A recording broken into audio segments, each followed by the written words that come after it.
Disse o Senhor a Abraão: ergue os olhos e olha desde onde estás para o norte, para o sul, para o oriente e para o ocidente. Porque toda essa terra que vês, eu te darei, a ti e à tua descendência para sempre. Farei a tua descendência como o pó da terra, de maneira que se alguém puder contar o pó da terra, então se contará também a tua descendência. Levanta-te, percorre essa terra no seu comprimento e na sua largura, porque eu te darei.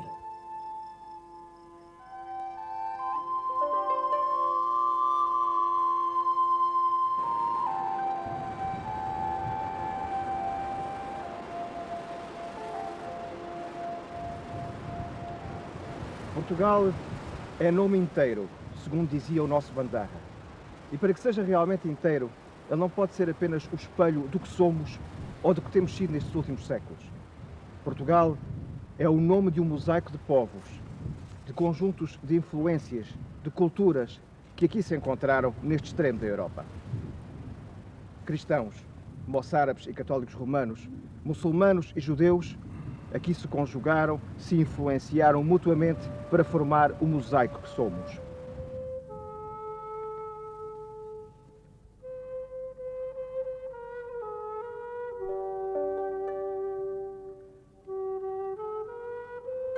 Apesar de uma permanência de séculos no território que é hoje Portugal, são poucos os vestígios existentes que nos falem da presença de visigodos, de árabes ou de muçulmanos nessa época.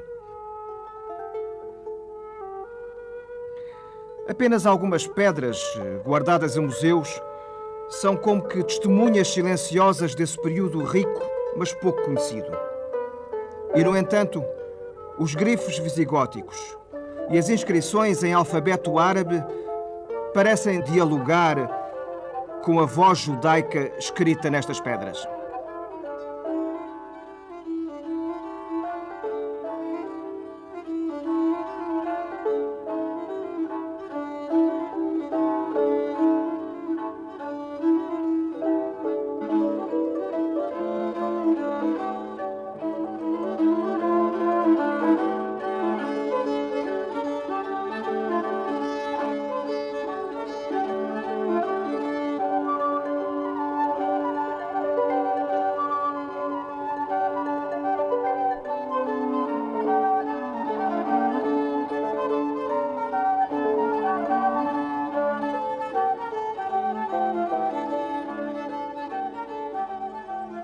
Os judeus vieram para cá em época indeterminada. Chamaram a este lugar Sefarad e a si mesmo Sefardim ou Sefarditas. Curiosamente, esta palavra encontra-se no mais pequeno livro do Antigo Testamento. É o livro do profeta Obadias. Nos últimos 2 versículos deste livro, nós podemos ler o seguinte: os deportados de Jerusalém que estão em Sefarad possuirão as cidades do Negueb. Subirão vitoriosos ao monte de Sião para julgar a montanha de Esaú. E o império pertencerá ao Senhor.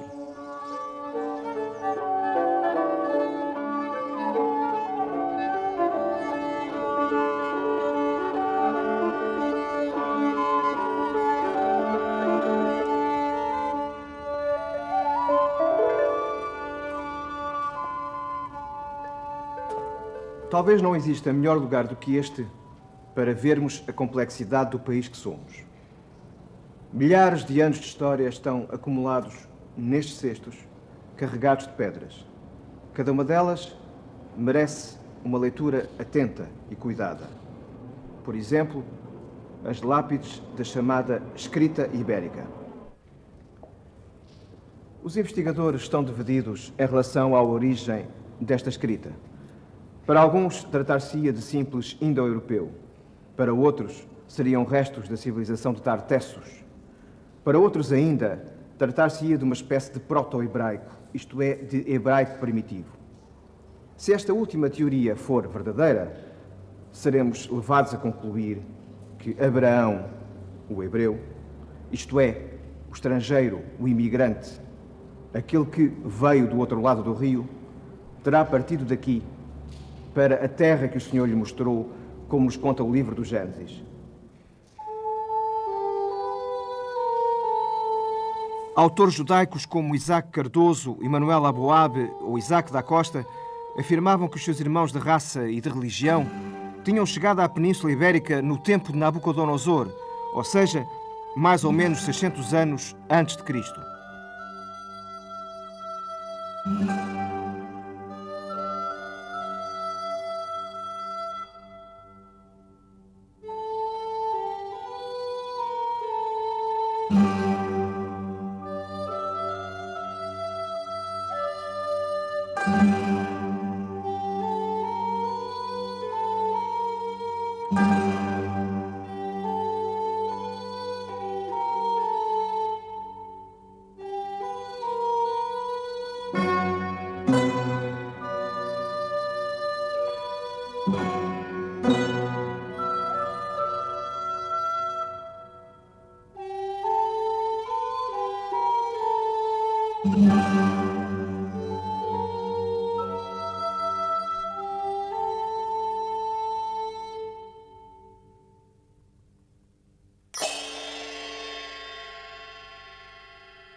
Foi, aliás, com essa convicção que, quando os reis católicos expulsaram os judeus de Espanha em 1492, os judeus de Toledo apresentaram o certificado de um arcebispo dizendo que eles não tinham saído da cidade durante o período do Segundo Templo e, portanto, não eram responsáveis pela morte de Cristo.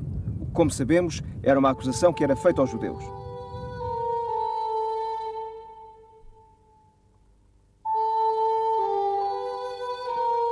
Há historiadores que afirmam que os judeus terão vindo para a Península no tempo dos fenícios ou até mesmo do rei Salomão. Mas, muito antes disso, no século XVIII, nós encontramos uma tese completamente diferente.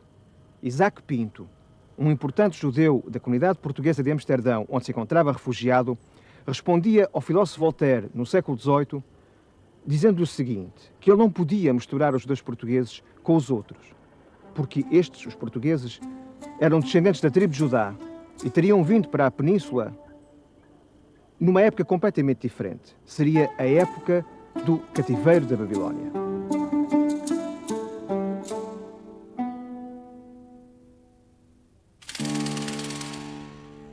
Provavelmente nunca saberemos a data exata da chegada ou do regresso dos judeus à Península Ibérica. Mas o que nos importa referir é que estamos perante os dois documentos mais antigos existentes em Portugal que mostram essa mesma presença.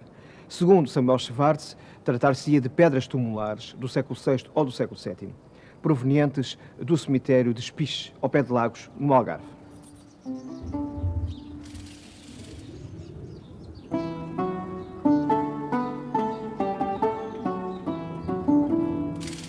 A partir do século VIII, verifica-se a convivência entre as três comunidades religiosas da Península.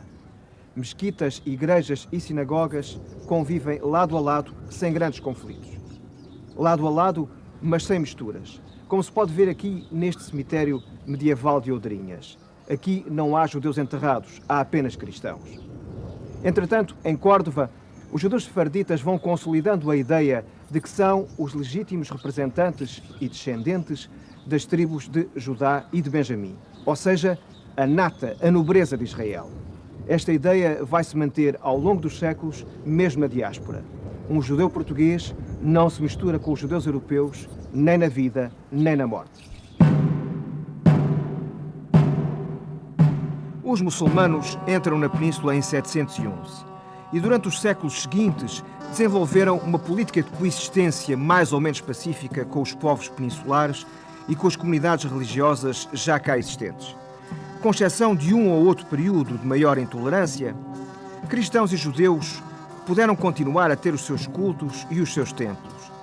Entretanto, no norte, os núcleos da resistência preparavam a reconquista do que fora outrora o reino visigótico. Essa reconquista era auxiliada pelo Papa de Roma, que a considerava uma verdadeira cruzada do Ocidente, e, evidentemente, pelos príncipes cristãos.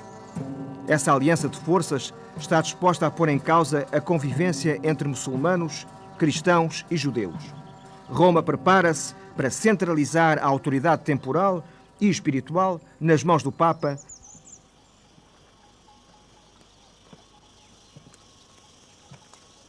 Este é o espaço típico da Reconquista. Espaço de vitórias e de derrotas, de lutas constantes por uma posição fortificada como esta em que nós estamos. A Reconquista que vai pôr em causa o equilíbrio quase perfeito que existia até aí entre as três comunidades que vão constituir o futuro Reino de Portugal. Pois bem, apesar disso e dessa Reconquista, Dom Afonso Henriques vai ter a seu lado um homem importante. Ele é Dom Yahia Ibn Aish, dizia-se descendente da casa de Davi e será o primeiro Rabi-Mor do Reino de Portugal.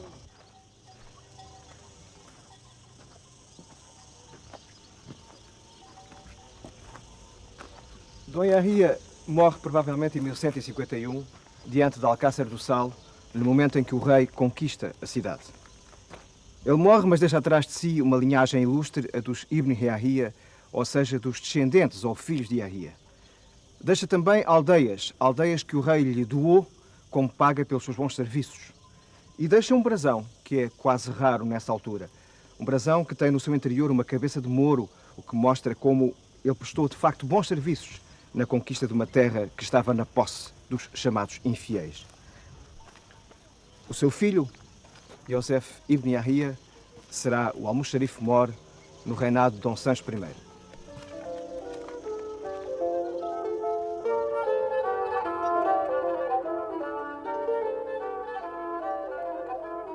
O Rabi Mor é o chefe dos rabis das comunas da nação judaica. Ele é um alto funcionário da coroa, é o porta-voz dos judeus junto do rei. Através dele, o rei toma conhecimento dos problemas e anseios dos seus judeus. É também o Rabi Mor que superintende sobre a justiça, a administração e as fazendas dos judeus.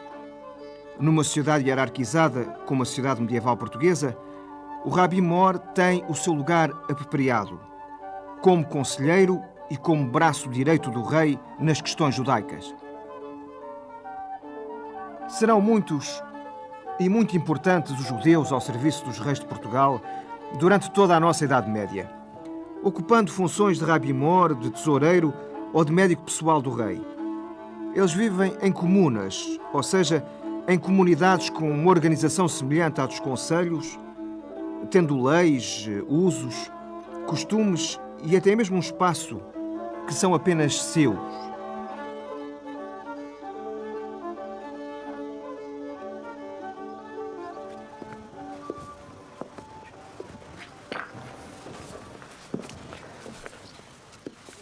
Atravessar a porta de uma cidade ou de uma vila medieval significa entrar num espaço diferente. Atrás de nós, na Idade Média, ficavam os mouros, ligados a algumas profissões manuais. Deste lado, do outro lado, dentro da cidade, encontrávamos duas comunidades. De um lado, os cristãos, do outro lado, os judeus.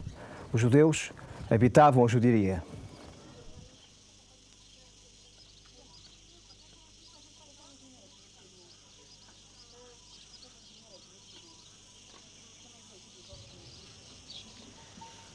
A porta da casa de um judeu é o limiar de um espaço sagrado. E para mostrar que assim é, eles colocavam as mezuzas no umbral. Nós encontramos exatamente isso nas nossas comunas ou judiarias. A mezuza nada mais é do que uma caixinha com formas variadas que tem no seu interior um pedaço do Deuteronômio, um pequeno texto. E Deuteronômio é exatamente o livro sagrado onde se encontra a indicação de que as palavras do Senhor devem ser escritas no limiar, devem ficar guardadas no limiar, nos umbrais dessa mesma porta. Então é exatamente isso que nós encontramos aqui. Por outro lado, mezuza deu provavelmente a origem a uma palavra portuguesa, mesura, fazer mesuras, fazer vénias, curvar-se perante qualquer coisa. Era o que os judeus faziam. Antes de entrar em casa, curvavam-se perante as palavras do Senhor. Cada comuna pode ter uma ou mais judiarias, consoante a sua importância e a sua densidade de população. E o termo judiaria designa uma rua ou várias ruas em que moram judeus.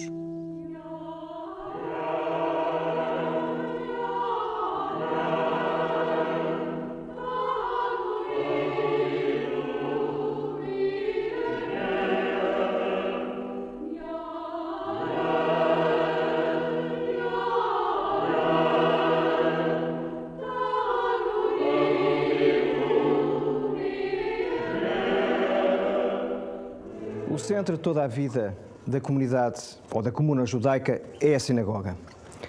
No entanto, a sinagoga não é um templo. O templo ficou destruído em Jerusalém.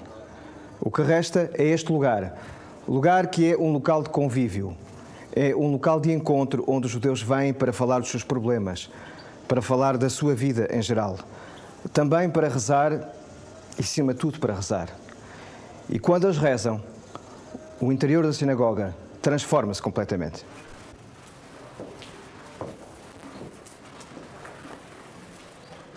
Aqui ficava certamente o santuário desta sinagoga de Castelo de Vide. Dentro dele guardavam-se os rolos da Torá, isto é, do Pentateuco, os 5 primeiros livros da Sagrada Escritura. Esses rolos, em determinadas ocasiões, saíam, eram apresentados a toda a Assembleia aqui reunida, cuidadosamente desenrolados, para que as mãos não lhe tocassem, porque o texto sagrado não pode ser profanado.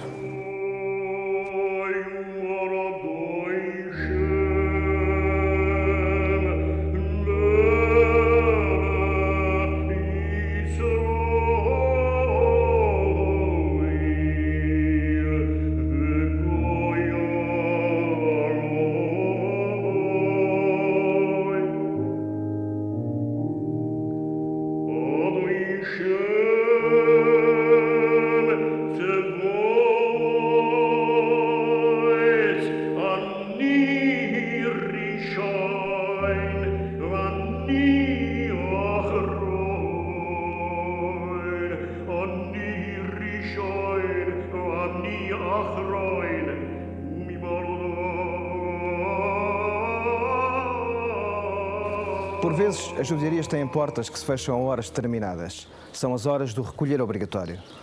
Todavia, e ao contrário do que geralmente se pensa, esta situação convém aos dois lados. Do lado judaico, por exemplo, isso permite-lhe viver uma vida completamente à parte, sem misturas nem confusões, que eles próprios não desejam.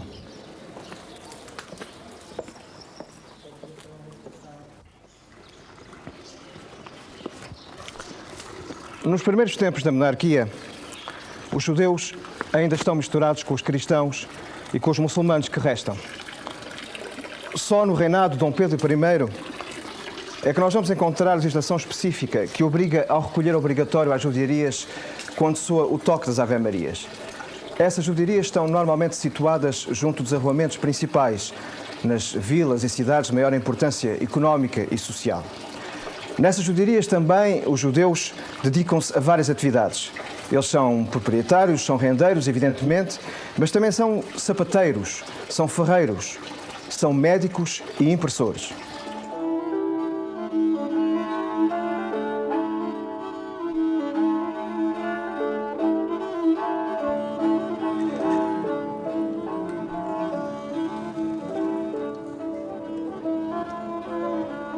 Foi da oficina de Samuel Gacon, em 1487, que saiu o primeiro livro impresso em Portugal. Como seria de esperar, tratava-se de um Pentateuco impresso em caracteres hebraicos e foi feito em Faro. Durante todo o nosso século XV, nós vamos encontrar referência a tipografias hebraicas, não só em Faro, como em Leiria e em Lisboa. Um povo como o judeu, que tanta importância tinha dado aos seus livros sagrados, não podia deixar de dar um interesse especial à nova e nobre arte da tipografia. As nossas bibliotecas guardam preciosos manuscritos iluminados de origem hebraica que mostram não só a riqueza do imaginário judaico medieval, como também os precedentes que este gosto pelo livro tinha já entre os judeus portugueses ou aqui residentes. Infelizmente, a saída forçada de muitos judeus portugueses do país fez com que se perdessem, igualmente, muitos mestres de tipografia. Alguns deles, como os irmãos Usque, foram para a Itália, instalaram-se em Ferrara e aí fizeram esta Bíblia mundialmente célebre. Mas não foi apenas na tipografia ou na arte da iluminura que os judeus portugueses deram uma enorme contribuição para a nossa cultura comum. Nós vamos encontrar judeus que foram médicos, que foram astrónomos, que foram poetas e escritores. Mas esse é o tema do próximo programa.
descobrimentos não foram obra de um acaso ou de um simples sonho de um ou de mais homens.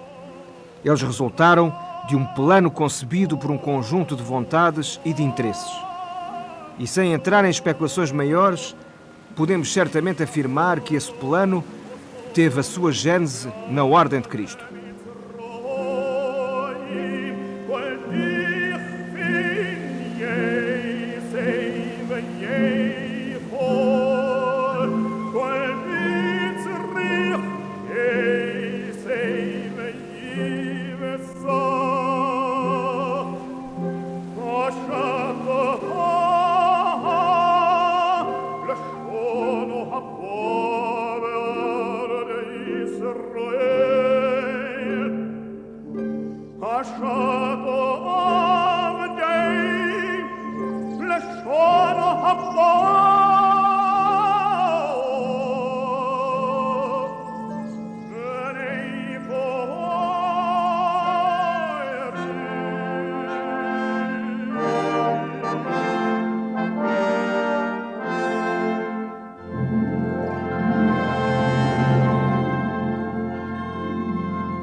Foi realmente aqui, em Tomar, que os descobrimentos começaram.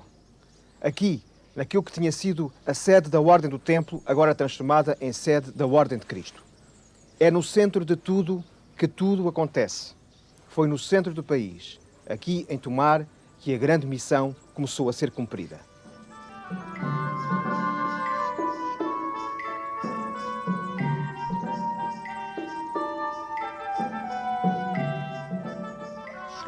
No século XV, a Ordem de Cristo tem como cabeça não um grão-mestre, mas um administrador.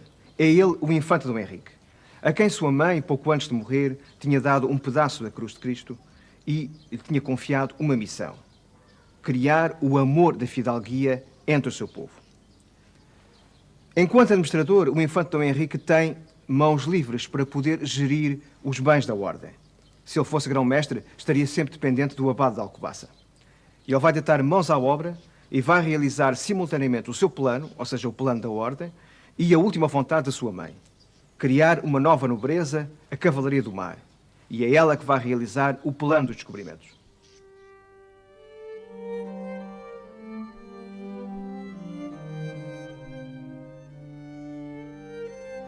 O infante Dom Henrique nunca esteve sozinho na execução deste plano ou desta missão. Ele teve sempre junto de si pessoas muito especiais, como é o caso de Jácome de Maiorca, que vai iniciar os portugueses na arte dos descobrimentos. Os barcos, para navegar, precisavam de cartas. Essas cartas, para serem feitas, precisavam de informadores que dessem as informações necessárias. Ainda esses mesmos barcos, para navegar também, precisavam de pilotos que os dirigissem e de intérpretes para o contacto com as populações das terras recém-descobertas. Quem melhor do que os judeus portugueses para desempenhar estas e outras missões?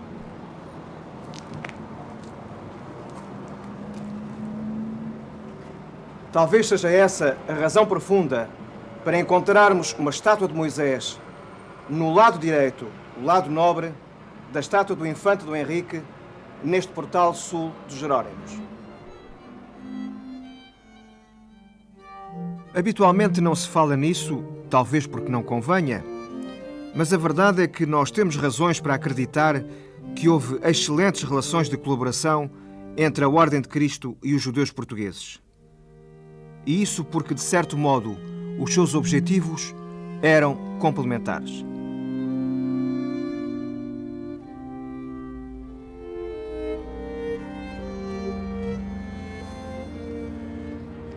Foi aqui, neste lugar onde hoje podemos ver o Mosteiro dos Jerónimos, de seu nome verdadeiro, Mosteiro de Santa Maria de Belém.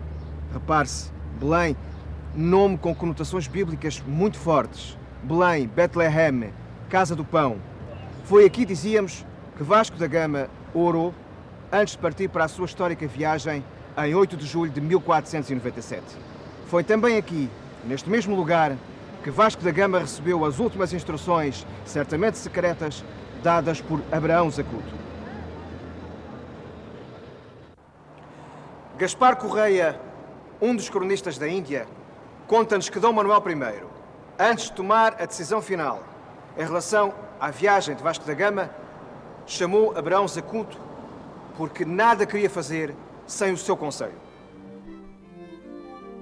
Mestre Zacuto respondeu ao rei, anunciando-lhe que a Índia seria descoberta e subjugada em grande parte porque, Senhor, o vosso planeta é grande sob a divisa da vossa real pessoa, a esfera em que se contêm os céus e a terra. Quem é este judeu ilustre, Abraão Zacuto? Ele tinha sido astrónomo real no tempo e na corte de Dom João II e com ele estudou Dom Manuel I. Nesta altura, a astrologia e a astronomia ainda andavam ligadas e Dom Manuel I foi um discípulo atento dessa ciência. Astrólogo de fama nos séculos XV e XVI, Abraão Zacuto foi também o aperfeiçoador de um instrumento fundamental da nossa navegação, o astrolábio. Além disso, foi ele o autor de outra obra fundamental, o Almanaque Perpétuo, utilizado depois por Colombo, por Vasco da Gama, por Pedro Álvares Cabral, nas suas viagens. Segundo alguns autores, Abraão Zacuto terá sido batizado à força em 1497. Segundo outros, ele terá recusado esse batismo forçado e terá saído de Portugal em direção a Tunis por volta de 1502. Ele viria a morrer na Turquia ou em Jerusalém por volta de 1515. Mas foi aqui, em Portugal, que ele deixou o tesouro dos seus conhecimentos científicos.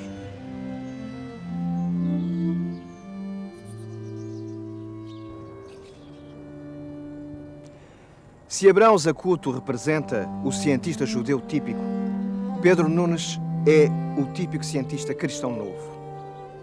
Embora a sua vida apareça envolta em nuvens de ignorância, como aliás é habitual nas vidas dos cristãos novos, nós sabemos de certeza que ele nasceu aqui, em Alcácer do Sal, em 1502 e viria a morrer em Coimbra em agosto de 1578. Curiosamente, uma semana depois da tragédia de Alcácer Quibir.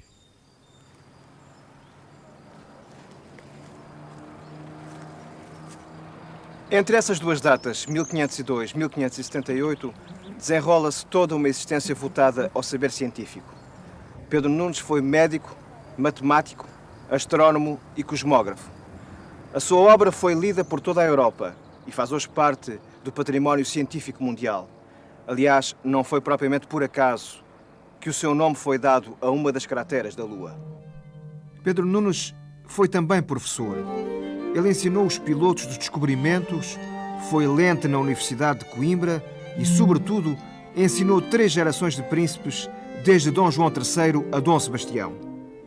Conta-se, aliás, que ele terá avisado a rainha regente, Dona Catarina, para atrasar pelo menos 3 dias a entrega do governo do reino a Dom Sebastião, em 20 de janeiro de 1568, porque os astros se encontravam numa conjugação desfavorável.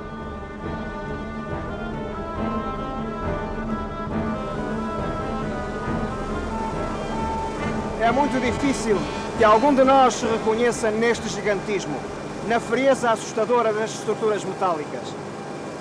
Aparentemente, o projeto ou plano da Índia era também megalómano. Como é que um povo tão pequeno, tão fraco de recursos, podia alguma vez sonhar conquistar um país tão grande, com milhares de anos de história, de civilização e com uma cultura tão diferente da nossa.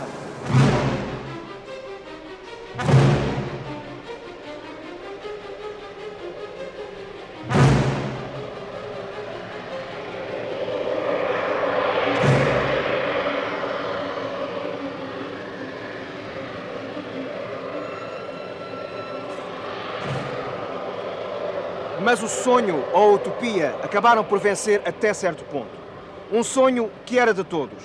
Dos reis que viam na Índia o alargamento do reino. Do clero que procurava evangelizar esses povos considerados pagãos e encontrar os cristãos de São Tomé. Da nobreza que procurava também na Índia realizar novos feitos gloriosos.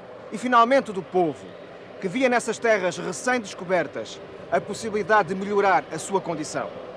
Como afirmava Dom João III, filhos de regateiras podem vir a ser na Índia, por suas valentias, capitães e fidalgos da minha casa.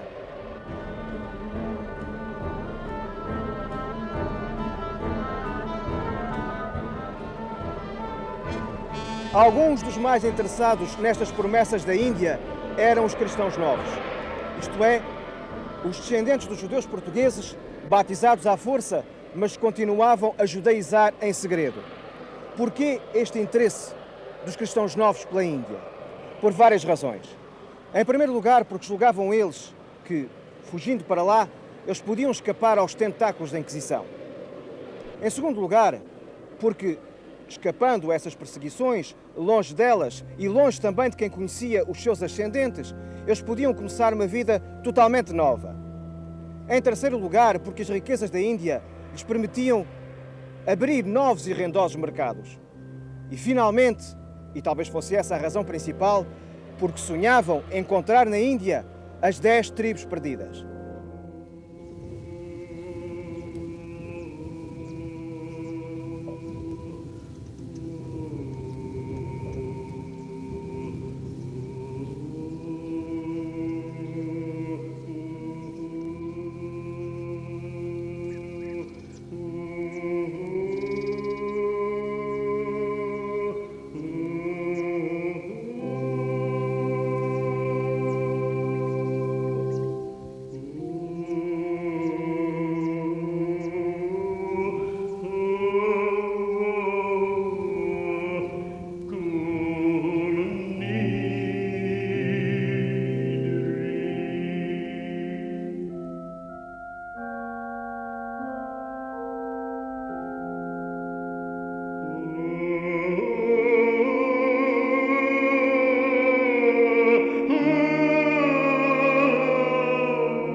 Outros vão procurar no Oriente os novos mercados de que necessitam para o seu projeto comercial. Projeto que não é apenas deles, é também de toda a Europa. Os cristãos novos, os judeus em geral, vão ser fundamentais nesta aquisição de riquezas, de ideias, de novas possibilidades, de informações vitais. Uma nova raça de homens nasce neste momento, eles são os mercadores. Com razão podia Tomé Pires, o autor da Suma Oriental, escrever no século XVI que o trato dos mercadores é que enobrece os reinos, faz grandes as gentes e nobilita as cidades. Lisboa, cheia de mercadores cristãos novos, tendo ligações privilegiadas com parentes seus ou irmãos de raça espalhados pelas principais capitais da Europa, Lisboa é um exemplo dessas virtudes do comércio. Afinal de contas, o comércio era o primeiro resultado prático dos descobrimentos e do sistema de trocas entre os homens de diferentes terras. Havia pelo menos a hipótese de que pudesse resultar uma nova maneira de olhar o mundo. Os judeus também estavam interessados nesse projeto.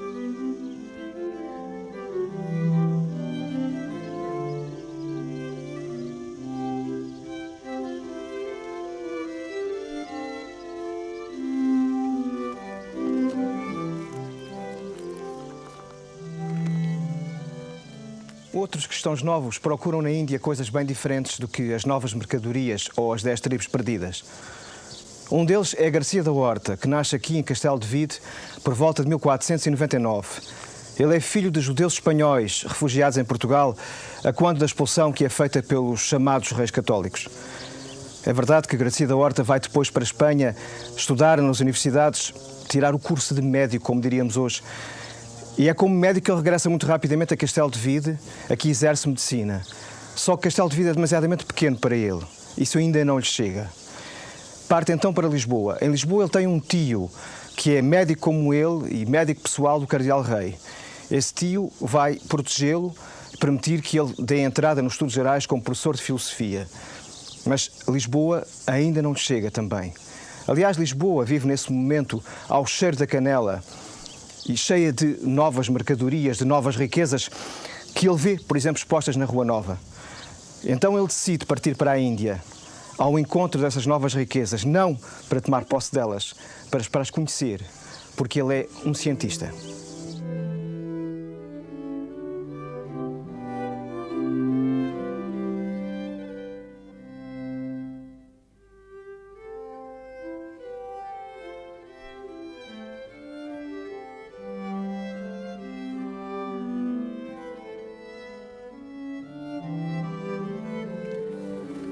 Garcia da Horta vai para a Índia em 1534.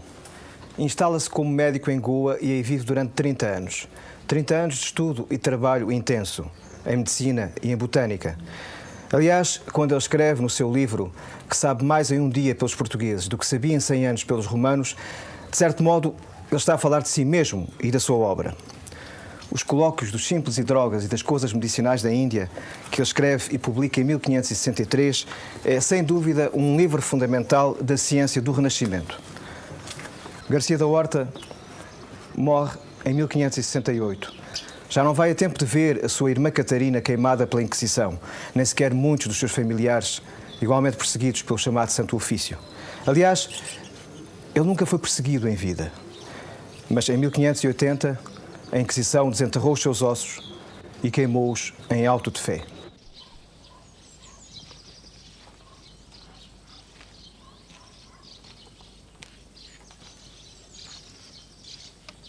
Gonçalo Anes, ou Yanes, o Bandarra, nasce por volta de 1500 e exerce a sua profissão de sapateiro em Trancoso, terra típica dos judeus. Pela sua profissão, ele tinha contactos com muita gente. Ele estava sempre a par das últimas novidades, dos últimos boatos, das esperanças do povo. Mas não era por isso que tantos o procuravam. Era porque ele escrevia trovas misteriosas, inspiradas pela Bíblia, nas quais muitos julgavam ver os sinais de tempos novos.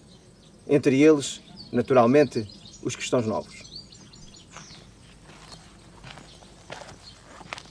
No tempo em que o Bandarra viveu e escreveu as suas trovas, os judeus portugueses, então chamados cristãos novos, viviam uma fase de grande esperança messiânica.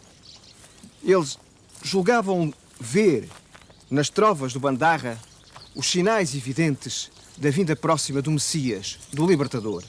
Daí que as trovas do Bandarra andassem de mão em mão, levadas a todo o país pelos cristãos novos.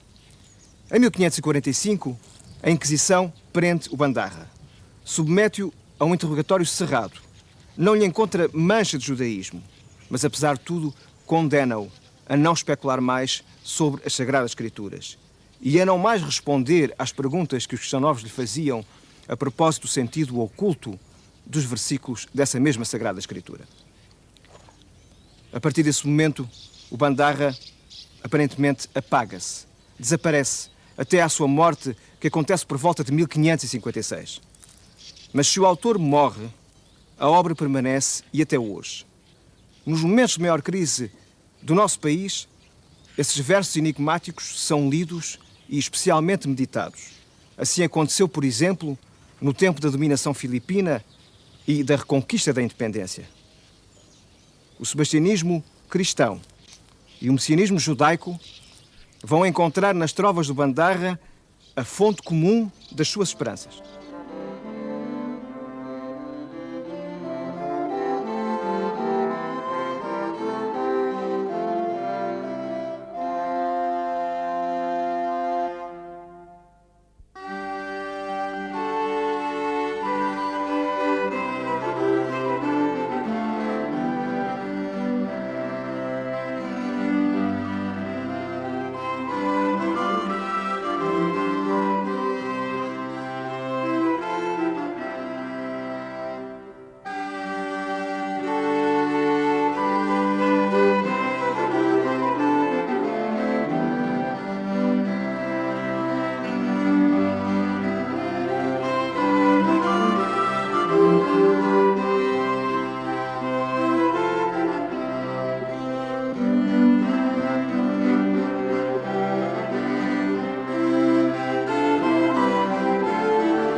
Em 1492, os chamados reis católicos Fernando e Isabel expulsam os judeus de Espanha.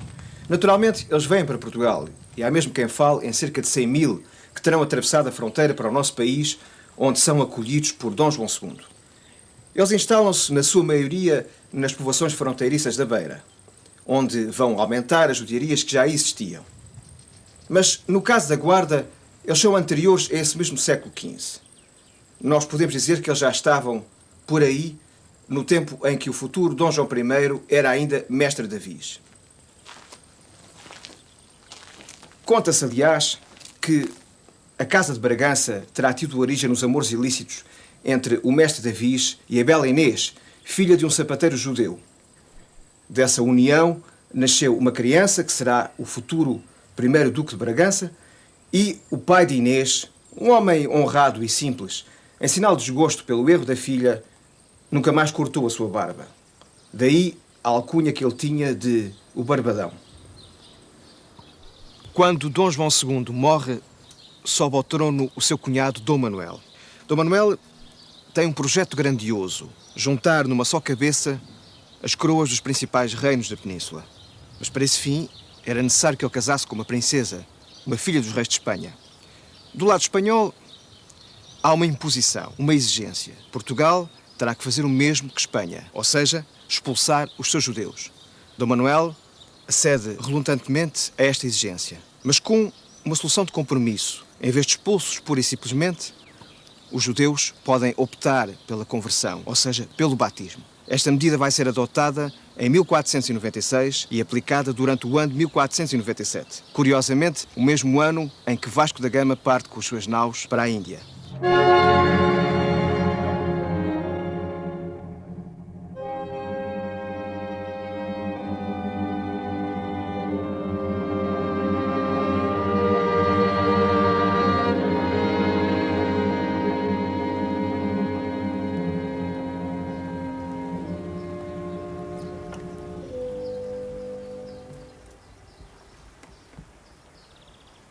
Num dos primeiros dias de dezembro de 1496, Dom Manuel I, depois de ter ouvido os seus conselheiros, que aliás tinham uma opinião diferente da sua, decide publicar o Édito de Expulsão das minorias religiosas do reino, judeus e muçulmanos.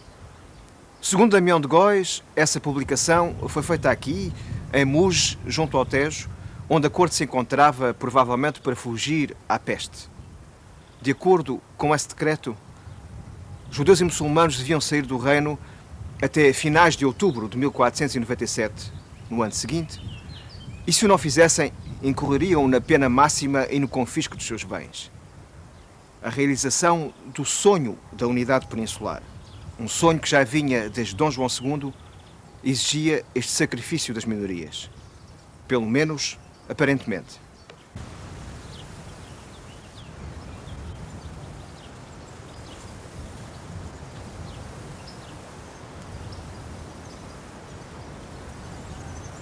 No fundo, Dom Manuel não está nada interessado na saída dos judeus do seu reino.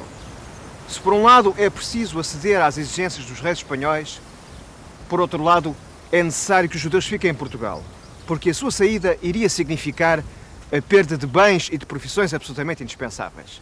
Mas então, como conciliar estes interesses antagónicos? Muito simplesmente, obrigando os judeus a ficar através do batismo forçado. E assim, oficialmente, deixaria de haver judeus em Portugal. Dom Manuel começa por limitar o número de locais de embarque dos judeus. Inicialmente eram 3, mas depois acaba por restringi-los apenas a um, a Lisboa. E foi em Lisboa que se verificou todo este ritual. Aqui, neste local, que era o Palácio dos Estaus e onde hoje se ergue o Teatro Dona Maria II, reuniram-se mais de 20 mil almas, segundo nos diz Damião de Góis. Podemos imaginar a cena de um intenso dramatismo. Os filhos eram arrancados aos pais e os judeus mais velhos eram arrastados pelos cabelos até à pia batismal. O sacrifício estava consumado. Agora, oficialmente, eram todos cristãos, ou melhor, cristãos novos, porque neles, a partir desse momento, era tudo novidade.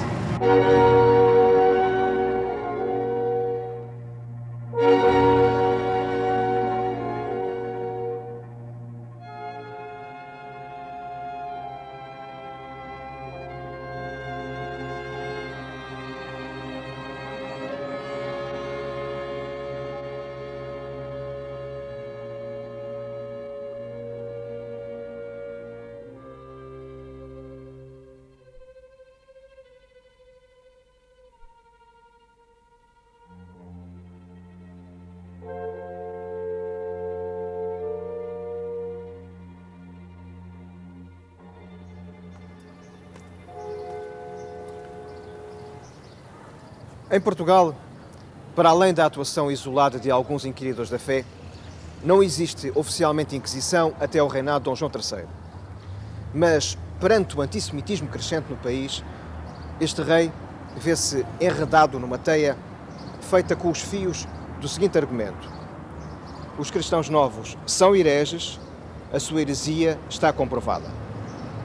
E assim, depois de muito solicitado por Dom João III, o Papa Paulo III, com a sua bula de 23 de maio de 1536, autoriza a instalação da Inquisição em Portugal.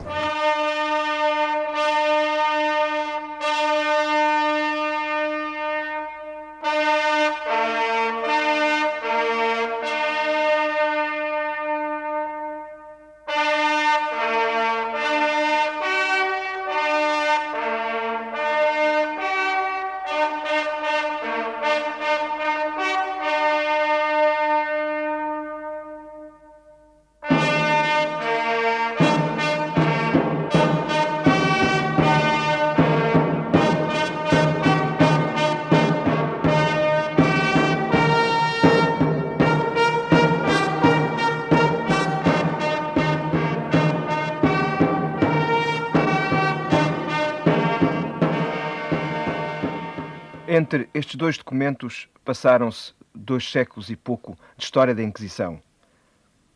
Mais de 200 anos durante os quais a simples menção do nome Inquisição significava o terror para quase toda a gente. Estamos a falar de 2 documentos fundamentais. Um é a bula do Papa Paulo III, de 1536, que institui a Inquisição em Portugal. O outro é, evidentemente, a lei do tempo de Dom José, que termina com a distinção entre cristãos novos e cristãos velhos. Durante esses 2 séculos e pouco, um longuíssimo reinado de terror expulsou muitos milhares de portugueses daqui e levou também muitos milhares de portugueses até ao cadafalso.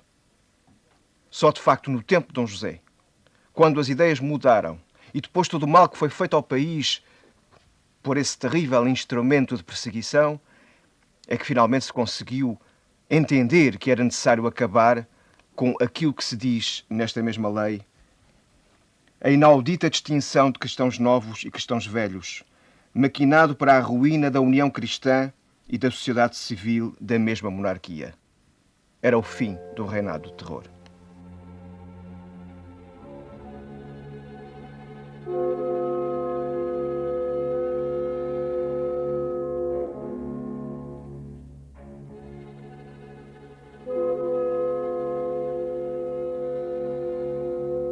Para qualquer cristão, os Evangelhos contêm a palavra de Deus. Contêm essa história única da paixão, da morte, da ressurreição, da ascensão de Cristo aos céus. Os Evangelhos são, afinal de contas, um produto da fé, do novo mandamento que é o do amor. Mas no caso destes Evangelhos, o significado é radicalmente outro. Apenas porque este livro, com esta capa, guardando tanto peso de história, estava colocado em cima da mesa do Conselho Geral do chamado Santo Ofício, e sobre ele se jurava antes de começar qualquer um dos seus atos. Temos assim que este livrinho, aparentemente insignificante, é, afinal de contas, um dos poucos testemunhos das terríveis maquinações que se passaram na Inquisição.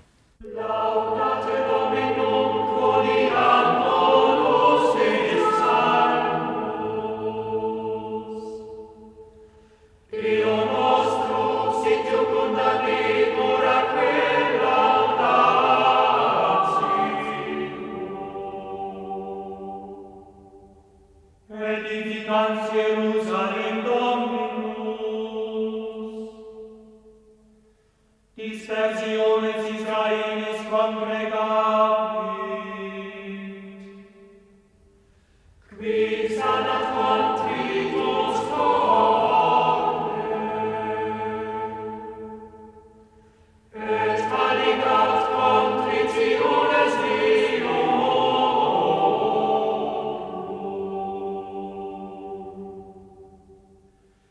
qui numerat multitudinem stellarum, et omnibus is nomina vocat.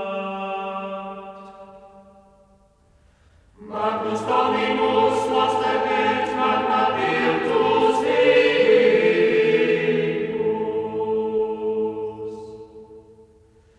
et sapientiae Deus nobis numerus,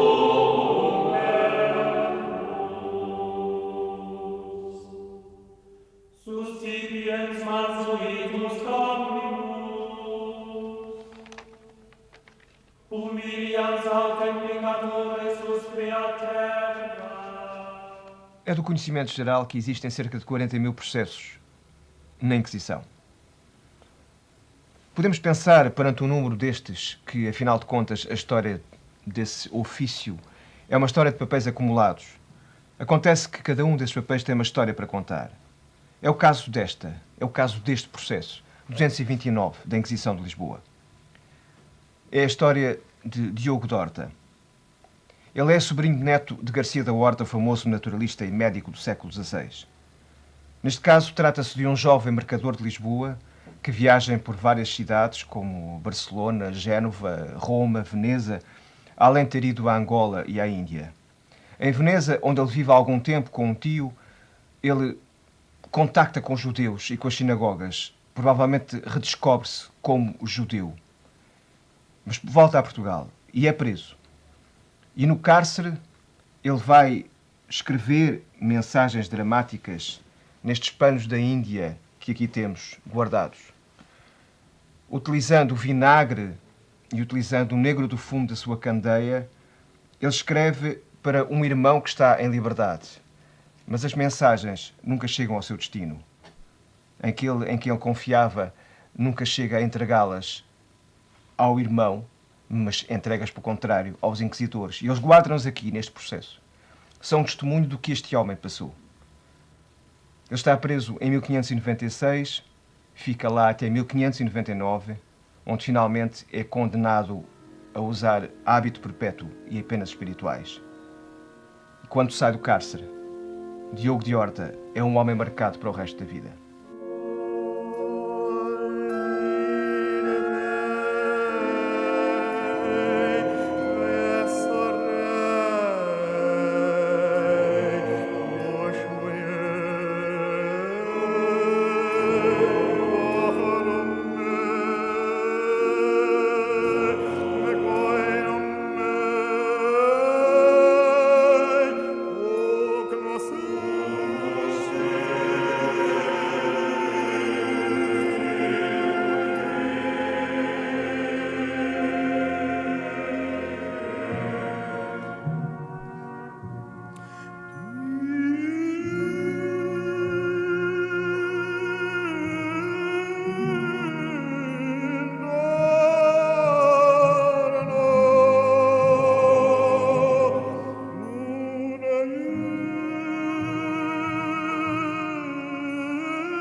Este é um dos livros dos culpados, um dos vários que chegaram até nós, contendo cada um deles milhares e milhares de nomes de pessoas, de vítimas inocentes da Inquisição.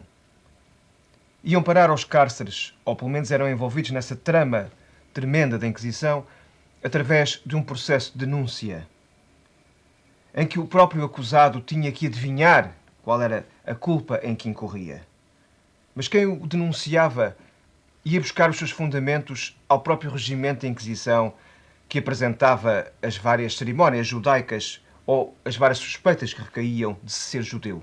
Como, por exemplo, não trabalhando nos sábados, mas antes vestindo-se neles de festa, começando a guarda de sexta-feira à tarde.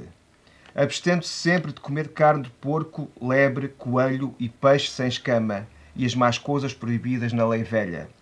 Jejuando o jejum do dia grande que vem no mês de setembro, com os mais que os judeus costumam jejuar, solenizando suas Páscoas, rezando orações judaicas, etc, etc, etc. É um longo rol de acusações. Mas o mais terrível de todo este processo é que a denúncia era muitas vezes feita pelos pais, pelas mães, pelos filhos, pelos netos, pelos familiares, pelos mais chegados, pelos amigos mais íntimos, como se todo o país estivesse interessado em denunciar-se nesta trama incrível que a Inquisição foi tecendo à volta de toda esta pátria.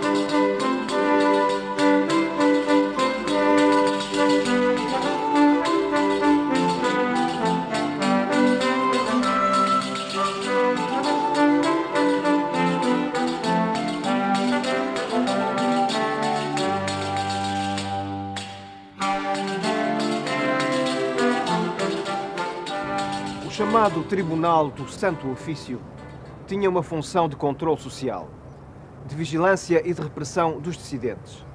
Todo aquele que fosse diferente pelo pensamento ou pelo comportamento social ou religioso tinha que ser compelido pelo medo, pelo receio do castigo, a entrar numa sociedade que se pretendia unificada. Nesse sentido, a pena a aplicar pela Inquisição devia ser exemplar. Ou seja, devia ser um ensinamento para todos.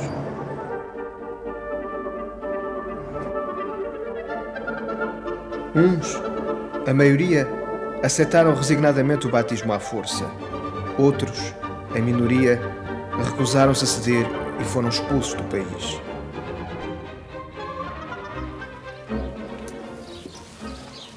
As casas foram abandonadas. As ruas praticamente vazias. As vilas, as cidades, praticamente também despovoadas. Uma vez mais, a nação hebraica tomou o seu exílio.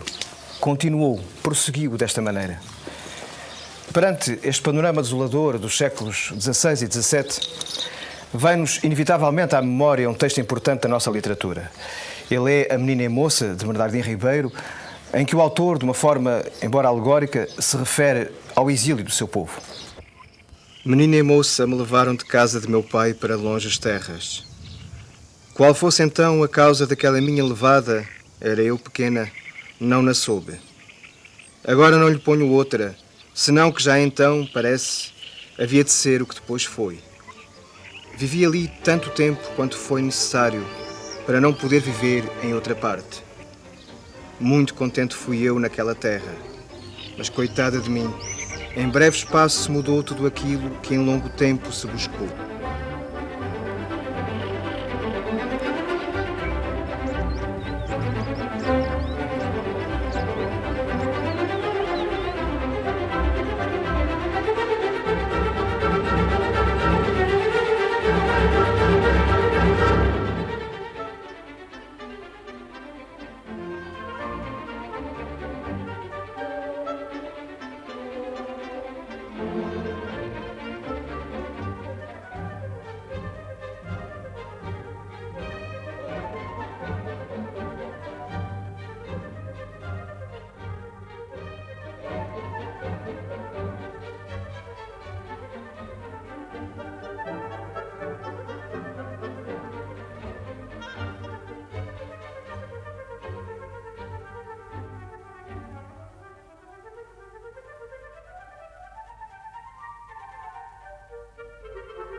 Lançar-te-á o Senhor em todos os povos, de um cabo da terra e até ao fim da terra.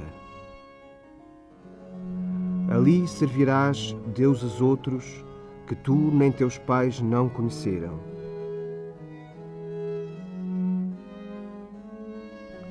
E entre estas gentes não acharás repouso, nem haverá onde possas pôr a planta do teu pé. E far-te-á o Senhor, que contínuo se bata o coração, e tragas os olhos úmidos e tristeza na alma.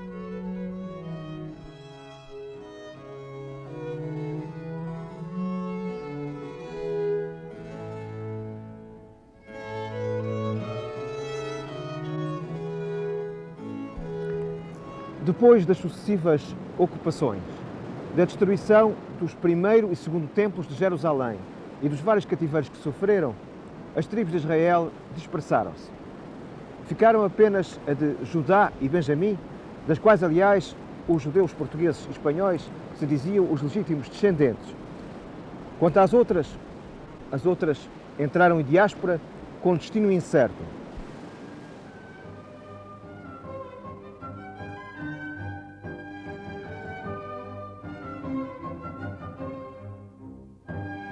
A partir dos finais do século XVI, são muitos os judeus que fogem de Portugal, tomando as rotas do sul da França, Médio Oriente ou ainda o Novo Mundo, as Américas. Mas o principal destino será, sem dúvida, Amsterdão. As primeiras famílias portuguesas fixam-se nesta cidade holandesa por volta de 1590. Vão em busca da tão desejada tolerância religiosa. Os judeus portugueses levavam consigo para Amsterdão os seus bens, mas também levavam uma bagagem espiritual. Continuavam a falar entre si português e espanhol, as mesmas línguas que utilizavam em muitos dos seus escritos. Mas em 1654, os judeus portugueses são já reconhecidos como súbditos da então chamada República das Sete Províncias Unidas, hoje Países Baixos.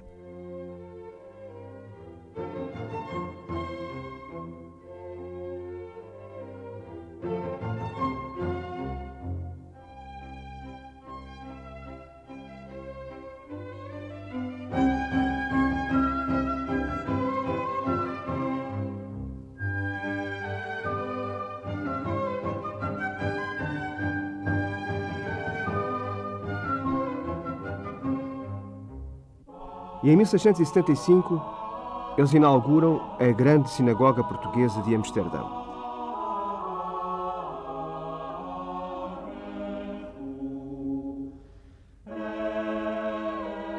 A linguagem em que eles rezavam ou em que se faziam os sermões na sinagoga portuguesa de Amsterdão era o português.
Amsterdão vai ser a mais importante das comunidades de diáspora. Nessa nova Jerusalém, os judeus portugueses voltam a ser aquilo que sempre tinham sido, ou seja, judeus. Eles voltam aos seus usos e costumes. Voltam, em muitos casos, aos seus próprios nomes. E a observação da história desta comunidade leva-nos, inclusivamente, a pôr em sérias dúvidas a afirmação que alguns historiadores fizeram de que a Inquisição portuguesa tinha fabricado, em certa medida, os próprios judeus. Eles não existiam, a máquina da Inquisição é que os tinha criado. Na realidade, quando observamos os acidentes de percurso, diríamos assim, dessa comunidade, nós verificamos que os judeus portugueses encontraram nela o estatuto de liberdade plena, porque sempre tinham ansiado e que, afinal de contas, a Inquisição lhes tinha negado. Por outro lado, eles, em Amsterdão, voltam às profissões que os tinham feito grandes em Portugal. E se Amsterdão se tornou o centro do comércio mundial de uma determinada época, isso deve-se, em boa parte, à ação dos judeus portugueses.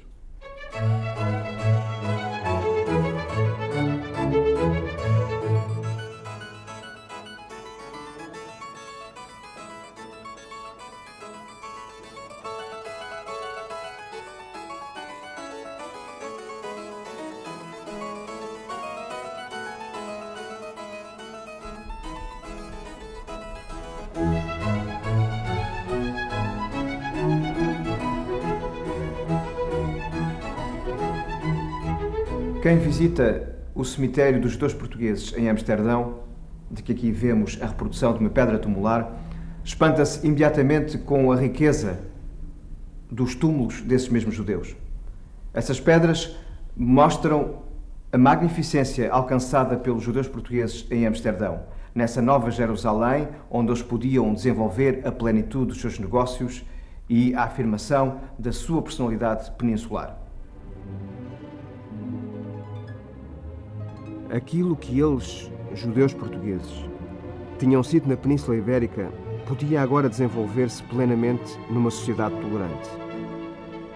Assim aconteceu com os estudos da Cabala, ou seja, da tradição secreta de Israel.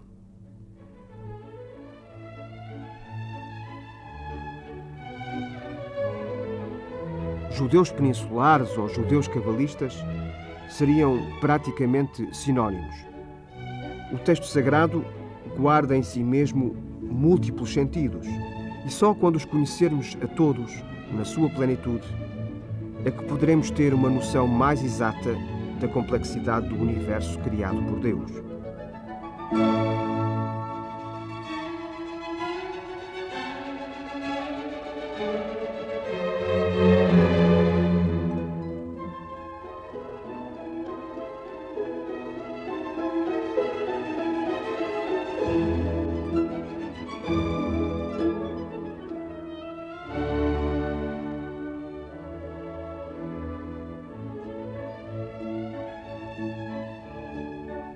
A palavra exprime alguma coisa da realidade divina. Ela contém uma força que nós nem suspeitamos. Letras e números estão intimamente relacionados e são como que a própria substância do universo.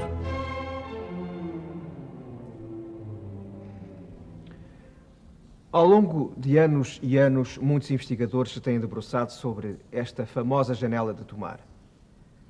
As especulações têm sido muitas. Permita-nos então que façamos nós a nossa própria especulação. O que nos parece claro é que esta figura, seja ela qual for, mas certamente simbólica, sustenta sobre os seus ombros as raízes de uma árvore. Ora bem, a árvore é um símbolo extremamente importante em toda a Sagrada Escritura, desde o Gênesis. Por outro lado, nós sabemos das profundas ligações existentes entre a Ordem de Cristo e os judeus, os cristãos novos. Sabemos também que João de Castilho, construtor dos Jerónimos, como arquiteto que teve grande intervenção aqui no Convento de Cristo, teve uma ligação com uma cristã nova, da qual nasceu depois um filho do mesmo nome, João de Castilho, que seria personagem importante no tempo de Dom João III. Pegando em todos os dados e na importância da árvore como símbolo bíblico, ocorre-nos imediatamente o seguinte, que esta árvore pode ser a árvore sefirótica, a árvore das 10 emanações, o próprio símbolo, a própria raiz da tradição secreta de Israel, a Cabala.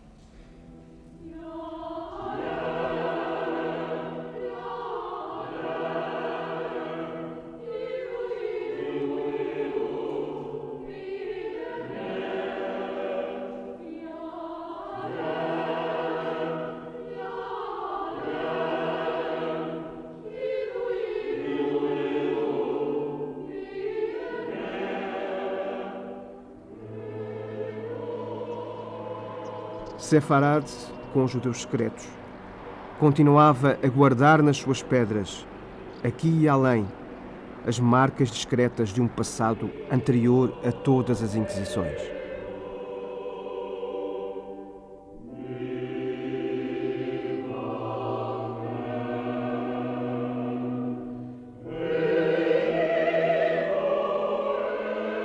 Só no princípio deste século é que foi possível construir outra vez uma sinagoga, embora não fosse autorizada a ter uma porta direta para a rua. Podemos perguntar para que uma sinagoga se há muito tinha deixado de haver judeus em Portugal. Mas é que, entretanto, alguns tinham voltado e queriam ter direito a um local de oração. Ultrapassando as fronteiras do tempo, as vozes de ontem e de hoje unem-se na mesma oração. Ouve, Israel, o Senhor é o teu Deus. Esse é o traço de união entre as sinagogas de Tomar e de Lisboa, tendo já o mesmo objetivo, serem local de encontro ou de reunião de homens com a mesma fé.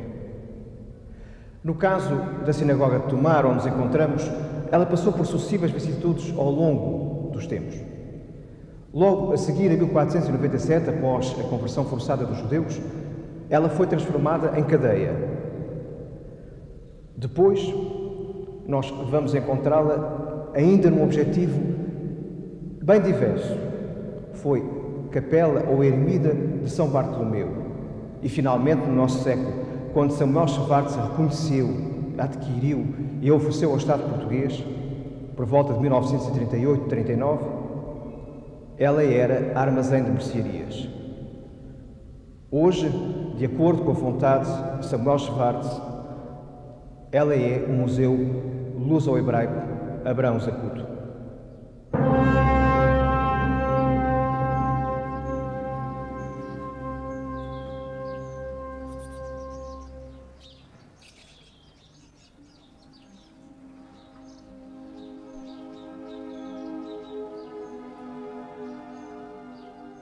Este conjunto de túmulos guarda os corpos dos judeus que começaram a regressar a Sefarad desde o final do século XIX.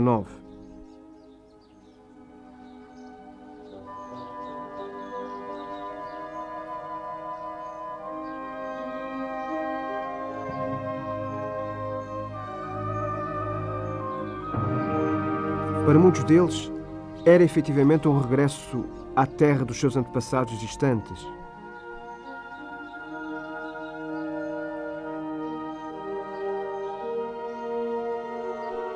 Haverá coisa mais natural para um lisboeta do que sentar-se tranquilamente numa esplanada da avenida, beber um café, uma bebida fresca, enquanto vê o movimento da grande cidade desfilar à sua frente? No entanto, até aos anos 40, não era assim. Foi preciso que os refugiados da guerra chegassem a Lisboa para que esses hábitos mudassem. Eles traziam consigo o gosto das esplanadas. E aqui, gozando finalmente em paz e em liberdade, este sol das paragens atlânticas, homens e mulheres sentavam-se lado a lado, à mesma mesa, causando o grande espanto dos mirões portugueses. As pernas sem meias, as sandálias, os sapatos ligeiros, os vestidos simples, por vezes mesmo a ausência do tradicional chapéu, causavam o interesse e a grande admiração desses mirões de Lisboa, nada habituados a ver mulheres tão livres nos costumes diferentes.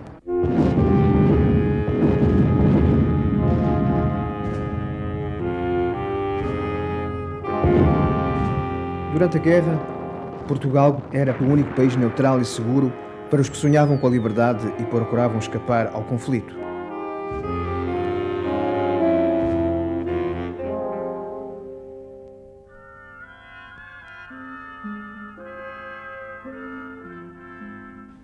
Se as paredes desta casa falassem, teriam certamente muitas histórias para contar. Mas, essencialmente, aquele que foi outrora o palacete dos Sousa Mendes, aqui em Cabanas de Viriato, no coração da Beira Alta, contaria uma história exemplar. A história de uma família generosa e feliz. Uma grande família. Pai, mãe, 14 filhos, muitos amigos, que transformavam esta casa numa festa permanente. Todos os pretextos eram bons para que houvesse aqui sempre música, risos, alegria.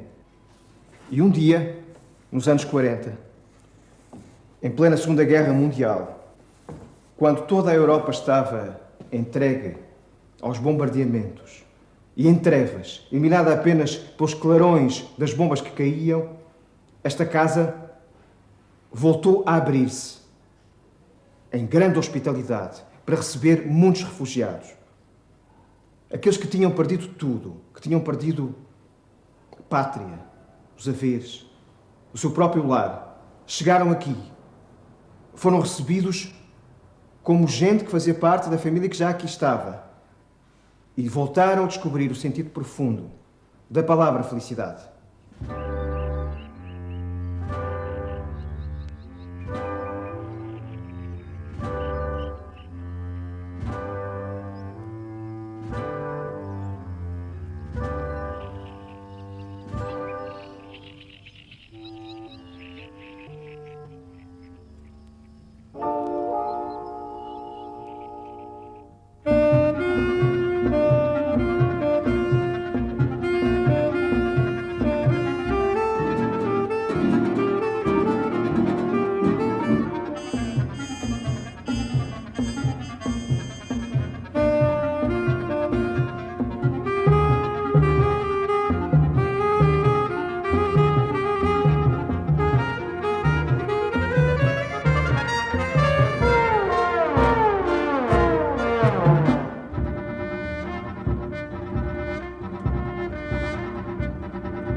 Cônsul de Portugal em Bordeaux. Em 1940, Aristides de Sousa Mendes, aristocrata pelas suas raízes familiares e diplomata de carreira, vê de repente essa cidade francesa ser literalmente invadida por muitos daqueles que fugiam às tropas do Reich. Eles vinham até essa cidade à procura de um milagre, e o milagre era o visto no seu passaporte. Esse visto podia permitir, por exemplo, chegar até Lisboa e daí partir para as Américas, para qualquer país livre. Ele apercebe-se muito rapidamente dessa situação e também do que era necessário fazer e do que isso lhe podia custar. Porque o seu governo tinha dado ordens formais para que não fossem passados vistos nos passaportes de exilados políticos, de cidadãos soviéticos ou de judeus. Então, o que fazer? Obedecer ao governo ou obedecer à sua consciência? É a sua consciência que vai vencer. Entre 16 e 18 de junho de 1940, Aristides de Sousa Mendes, o seu filho mais velho e um sobrinho, trabalhando incansavelmente de dia e de noite até à exaustão, vão pôr vistos nos passaportes de cerca de 30 mil refugiados.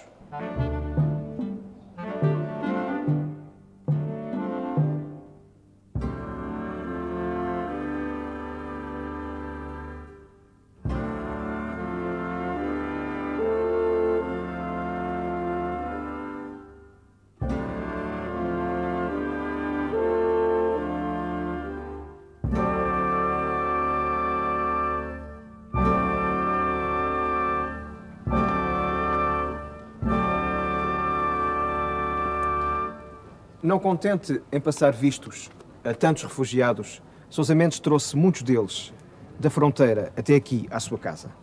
Aqui eles viveram meses, o tempo necessário para arranjarem um bilhete de avião, ou de comboio, ou de barco, enfim, partir para qualquer país que fosse livre naquele momento. Entretanto, o governo português agia, e agia de maneira muito violenta. Teotónio Pereira, embaixador em Madrid, homem da confiança de Salazar, chama Sousa Mendes a São Sebastião e ameaça-o com sanções disciplinares se ele continuar a fazer o que tinha feito até àquele momento. Sousa Mendes responde da maneira mais firme possível que vai continuar, porque lhe parecia ser a única atitude justa naquelas circunstâncias.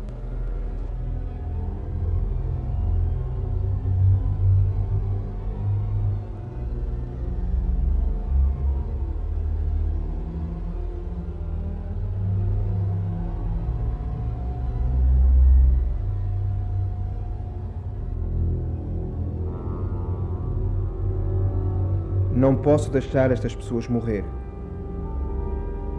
Muitos deles são judeus e a nossa Constituição diz que a religião ou a opção política de um estrangeiro não podem ser invocadas para lhe negar o direito de asilo em Portugal. Decidi seguir esse princípio. Mesmo que perca o meu lugar, só posso proceder como cristão, como a minha consciência me diz para agir.